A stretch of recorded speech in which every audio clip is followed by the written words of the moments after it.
daging ya, sama baunya daging semua. Sekarang kita membahas mengenai apa sih itu Idul Adha. Mari kita simak. Nah, Idul Adha itu hari raya itu dapat hari raya penyembelihan, di mana hari raya tersebut dirayakan oleh umat Muslim. Nah, dirayakan hari raya ini dirayakan menurut kalender Hijriah pada tanggal 10 Dzulhijjah.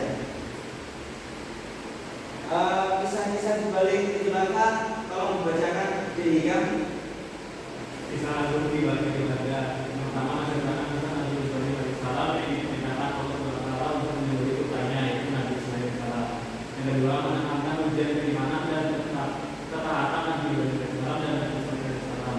Yang ketiga menjelaskan bagaimana Allah SWT menggantikan Nabi Ismail alaihissalam dengan seekor domba atau dikasih. Oke, ini adalah kisah di balik Idul Adha. Idul Adha itu karena ketika kecintaan Nabi Ibrahim dan Nabi Ismail diuji dengan mimpi Nabi Ibrahim untuk menyembelih Nabi Ismail. Itu merupakan kisah di balik Idul Adha. Akhirnya pelajaran berharga dari kisah kurban. Yang pertama yaitu ketaatan. Di mana kisah kurban ini dapat meningkatkan ketaatan kita kepada Allah Subhanahu wa taala. Kita lebih bisa taat kepada Allah dan meninggalkan larangannya. Seperti bisa Nabi Ibrahim. Nah, terus yang kedua, keimanan. Kita dapat meningkatkan keimanan kepada Allah. Di mana kita percaya bahwa kurban ini dapat meningkatkan amal ibadah kita. Itu merupakan keimanan. Terus ada pengorbanan Nabi Ibrahim, Nabi Ismail berkorban demi ketaatan ayahnya kepada Allah. Itu merupakan pengorbanan dia. Dan yang keempat, kasih sayang Allah. Kisah tersebut dapat meningkatkan kasih sayang Allah pada hambanya. Itu. Terus lanjut. Nah, hukum melaksanakan kurban. Hukum melaksanakan kurban itu bukan wajib ya. Nggak apa-apa. Karena kurban itu kan biasanya di kalangan masyarakat kan itu kayak orang itu bersyukuran. Ya, kurban itu juga seperti ibadah sih, bagian, mampu dan hukumnya sunnah muakkad. Kurban tujuan ibadah kurban melalui ketaatan Nabi Ibrahim mendekatkan diri kepada Allah berbagi rezeki dengan bersama. Nah, selanjutnya ada syarat hewan kurban. Nah, untuk syarat hewan kurban ini yang pertama, yang seperti kalian ketahui jenis hewan kurban diperbolehkan ada unta, sapi, kerbau, kambing, domba, boleh ayam ya. Itu boleh nggak? Apa? Itu boleh Udah, boleh emang boleh ya. Kenapa? Karena udah ya apa ya diajukan karena ada di dalam agama ya. Oke, terus selanjutnya ada usia minimal hewan kurban. Ini ada ketentuannya. Mana hewan kurban sapi itu harus 2 tahun, kambing 1 tahun, terus punya gigi 2 dan 1. Nah itu ketentuan syariat. Kita ceritakan.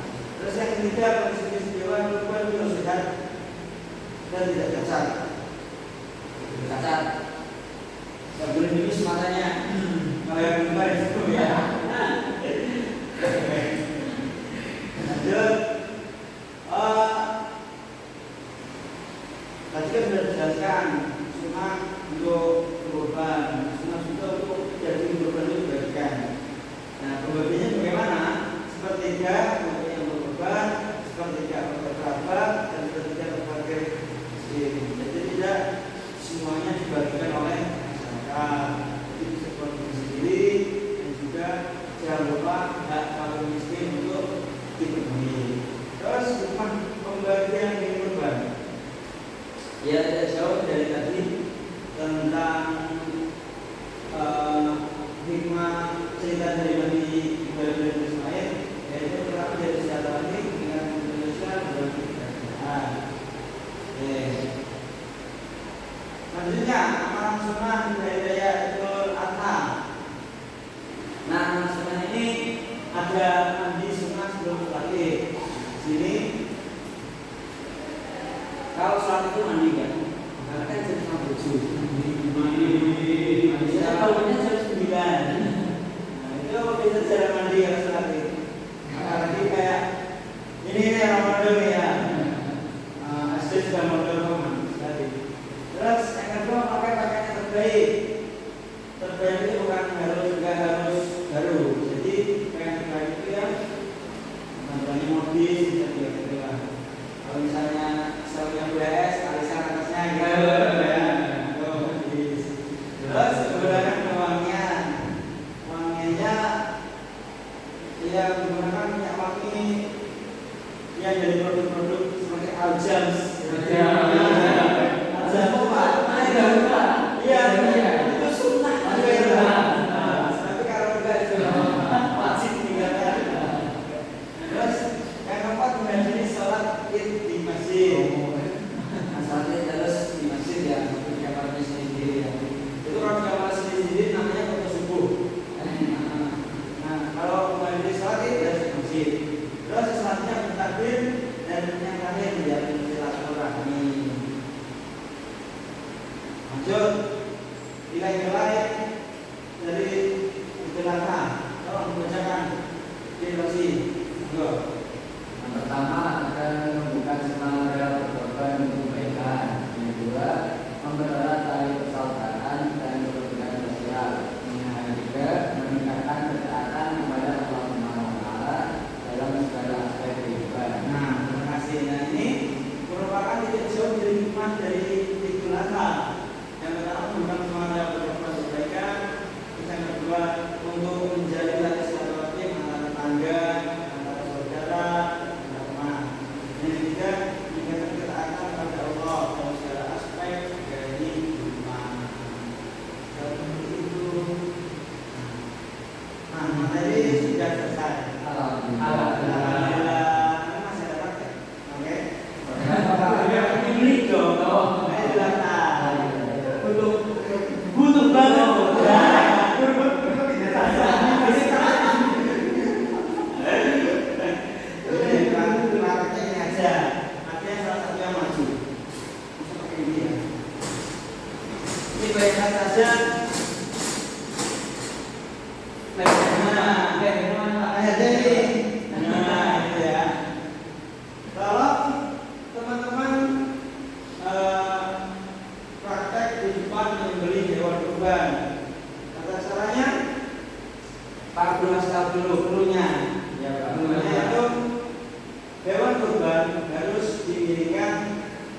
Didirikan apa? Kakinya itu di bawah. Oh iya, kaki di bawah. Kaki di bawah. Hei.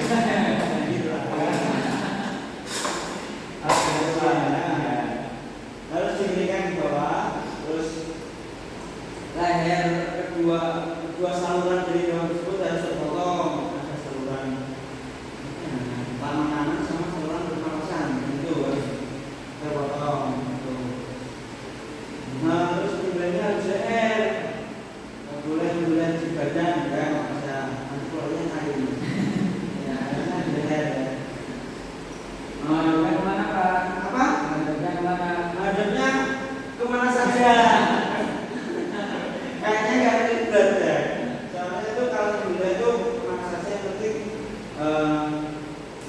halal bajunya pakai bismillah ya, jangan lupa ya. Nah, Caranya apa Pak? doakan bismillahirrahmanirrahim. Ayo monggo satu dulu yang maju. Ini Wahyu ya. Ini bayangin aja ini kita punya ini. Ya, kalau belinya. Ya dipegang Kak. Nah, buka dulu dong. Bismillahirrahmanirrahim.